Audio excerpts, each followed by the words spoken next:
आदरणीय श्री आलमगीर आलम जी, मंत्री आदरणीय श्री सत्यानंद भोक्ता जी, हम लोगों के बहुत ही चहेते सांसद भाई विजय हांसदा जी, मंच पर उपस्थित पुड़ैया हाट के विधायक प्रदीप यादव जी, मंच पर उपस्थित भाई, आप लोगों के पूर्व विधायक तो हैं वो, लेकिन आप लोगों के दिलों में बसते हैं हमारे ऐसे भाई संजय यादव जी, मंच पर उपस्थित महगामा के पूर्व विधायक राजेश रंजन जी, मंच पर उपस्थित कांग्रेस पार्टी के जिलाध्यक्ष दिनेश यादव जी, मंच पर उपस्थित आरजेडी के जिलाध्यक्ष जी और संगठन के तमाम मंचासीन नेता कार्यकर्तागण, मंच के नीचे उपस्थित बहुत ही सम्मानित जनता और खास करके इतनी हमारी महिला बहनें जो हम लोगों के मुख्यमंत्री जी के सम्मान में आज यहाँ पहुंची हैं, मैं उनका स्वागत धन्यवाद करती हूँ। लगातार एक के बाद एक फैसले जो कोविड के काल खत्म होने के बाद सर आपने लिए, लोगों के भावनाओं के अनुरूप, चाहे वो 1932 का फैसला हो, चाहे फिर ओबीसी आरक्षण का मामला हो, चाहे फिर ओल्ड पेंशन का मामला हो, या जो संविदा कर्मियों की लगातार शोषण और परेशानी थी, उससे धीरे धीरे एक कदम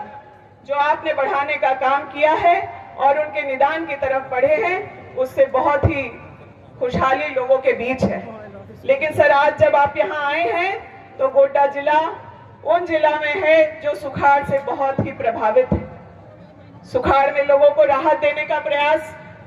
सरकार की तरफ से हो रहा है और लोग पंक्तिबद्ध होकर के फसल राहत से लाभान्वित होने के लिए अपना रजिस्ट्रेशन करा रहे हैं। लेकिन जब आपके सामने यहाँ हम लोग खड़े हैं और आप जब इस कार्यक्रम में आए हैं तो उसका मकसद जो है कि लोगों की जनता, लोगों के बीच जाकर के उनकी परेशानियों को जानना, समझना और उसके अनुरूप पूरी सरकार काम करे, चाहे वो हमारे कैबिनेट के लोग हों, चाहे जो हमारे प्रशासनिक पदाधिकारी हो। इसलिए सर मैं आपके सामने बात रखना चाहूंगी कि हमारे जिले में सिंचाई की व्यवस्था और बिजली की व्यवस्था पर खास काम करने की जरूरत है। आपने सर्वजन पेंशन देकर घर घर वृद्धों को सम्मान दिलाने का काम किया, जो अकेली महिला थी उनको साथ देने का काम किया, विकलांग जो हमारे भाई बंधु हैं उनके लिए कुछ सहारा आप बने। लेकिन बिजली की जो हालत दिन प्रतिदिन हो रही है उससे कहीं ना कहीं हमारी जो जनता है वो परेशान है और आपने पहल किया, पिछले हफ्ते ही आपने बैठक करके यह भरोसा दिलाया है कि आने वाले दिनों में उससे निजात दिलाएंगे। लेकिन सर मैं आपका ध्यान दिलाना चाहूंगी कि इसी जिले में अडानी का पावर प्लांट शुरू होने वाला है। उन लोगों ने 25% बिजली राज्य सरकार को देने की बात की है। मेरा आपसे निवेदन होगा इस मंच से कि सर उस 25% बिजली से अगर उसका 25% गोड्डा को दे दिया जाएगा तो गोड्डा की जनता को कभी बिजली की परेशानी नहीं झेलनी पड़ेगी। हमारा जिला न सिर्फ घरों में बत्तियां जलेंगी बल्कि नए कल कारखानों के लिए भी रास्ता खुलेगा। अडानी की जब बात हो रही है तो यहाँ पर जहाँ नौकरियां देने की संभावना है, सर आपका मैं धन्यवाद करना चाहूंगी कि हम लोगों ने जब आंदोलन तय किया तो आपने भरोसा दिलाया कि 75% जो रोजगार है, जो नौकरियां हैं, जो स्थानीय प्राइवेट इकाइयों में झारखंड के लोगों का अधिकार बनता है, उस पर अब खास पहल करेंगे। आज सिर्फ गोड्डा में ही नहीं पूरे राज्य में लोगों को